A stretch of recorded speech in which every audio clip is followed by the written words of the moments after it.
Namalik ang mga apostoles kang Jesus, o gisugilo nila kaniya ang tanan nilang nahimo ug natudlo. Daghan kaayo ang mga tao nga nagpulipulig pangabot ug panlakaw. Tungod ni ini, si Jesus ug ang iya mga tinun-an wala nay higayon bisan gani sa pagpangaon. Busa, miingon si Jesus sa iyang mga tinun-an, "Mangadto kita sa dapit nga awaaw, aron makapahulay kamog diyutay." Busa, nanakay sila sa usa ka sakayan ug nangadto sa usa ka dapit nga awaaw. Apan daghang mga tao ang nakakita sa ilang pagbiya ug nailhan dayon sila. Busa, ang mga tao sa tanang lungsod nanagan paingon sa dapit nga adtuan ni Jesus ug sa iyang mga tinun-an, ug nauna pa gani sila pag-abot didto.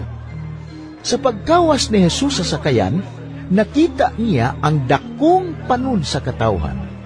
Naluoy kaayo siya kanila, kay sama man sila sa mga karnero nga walay magbalantay. Gitudluan niya sila og daghang mga butang. Sa pagkahapon na, giduol siya sa iya mga tinun-an og giingnan, "Hapon na kaayo karon, ug awaaw kining dapita.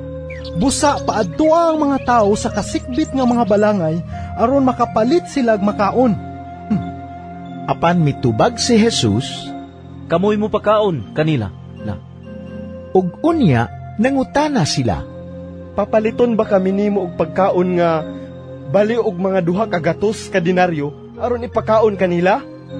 ug miingon si Jesus kanila, "Susihan ninyo kung pila ka buok paan ang inyong dala." Sa nasayra na nila kini, miingon sila kaniya, 5 ka pan ug 2 ka isda. Unya, gisugo ni Jesus ang iya mga tinun-an nga sultihan ang mga tao nga magpundok-pundok ug manglingkod sa lunhawng mga sagbot. Busa, nagpundok-pundok ang mga tao ug nanglingkod sa tinag 1 ka gatos ug sa tinag 50. Og gikuha ni Jesus ang 5 ka pan ug ang 2 ka isda, ug mihangad siya sa langit ug nagpasalamat sa Dios.